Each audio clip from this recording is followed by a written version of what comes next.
I'm here with Ana Cabral, CEO from Sigma Lithium, one of the biggest industrial mining lithium companies in the world. Wanted to ask you right away, this week there's been some news about a deal between Brazil, where you operate, and EU on critical minerals. How important is that?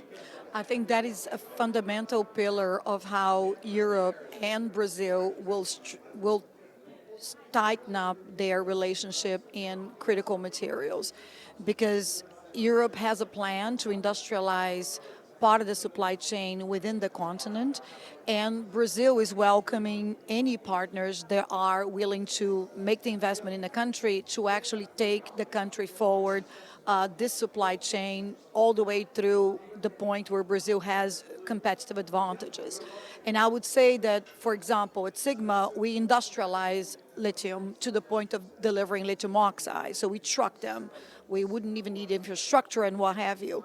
And so this middle ground, we call the midstream of the supply chain, is where these strategic partnerships try to further or to strengthen.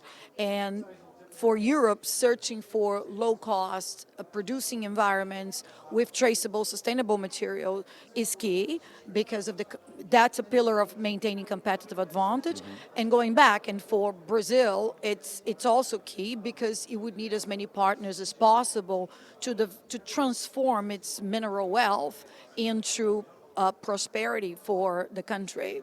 Here in FII Priority Europe in Rome, one of the biggest talks is about Europe autonomy, and critical minerals are one of the top-notch arguments on that. We have a lot of the CHIP Acts, the Advanced Material Acts in the coming months. Why do you think Europe could be such an attractive market for companies such as yours? Well, I would say, I won't comment on policy, but that's a decision that the European Union made. And on that decision, you need to create autonomy with competitive advantage. So when you look at low-cost jurisdictions, you do need to find materials that are sourced in line with the European ethos of sustainability and traceability. So South America, Latin America are actually very good potential areas for this kind of collaboration. And the agreement with Brazil just demonstrates how the region can actually support the EU in its goals, because most of these materials come out in industrialized form. There isn't such a thing as selling ore in lithium, for example, or in most critical materials, because selling ore isn't economic. So there are degrees of industrialization that have to take place in the country where the ore is produced, which is, in our case, we industrialize all the way down to lithium oxide. So I think that's kind of where the supply chains connect. So the EU made the investment decision of taking up the supply chain from a certain point onwards. So these partnerships are essential, given that they enable this, strategic decisions to come true, right, to materialize. With the critical materials industry usually comes the sustainability theme. How do you think South America is approaching that? Latin America has had historically a legacy of unionization, workers' rules, labor rules. For instance, Brazil has one of the most stringent labor regulations in the world. I mean, the amount of regulatory compliance elements that one needs to adhere to is essential. I'll give an example on our own company. We've gone 1,010 days without accidents with lost time. That's actually the top record globally in metals and mining.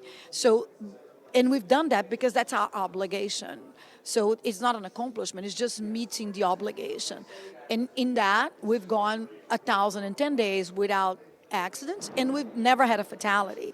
But the level of regulatory is very high. So naturally, the region has to comply. You've seen this in Argentina, in Chile, Brazil, Peru, all over the large producers. It's a industrialized level of mining, industrialized level of processing, beneficiation, complying to very strict rules. So Europe is finding a place there where there has already been a decades-long legacy of unionization in labor laws, which is part of the thematic in the history of Latin America, organized labor, which is a good thing. So it makes it easier to actually find there the companies from where to source the compliant, traceable materials. Perfect. Thank you so much.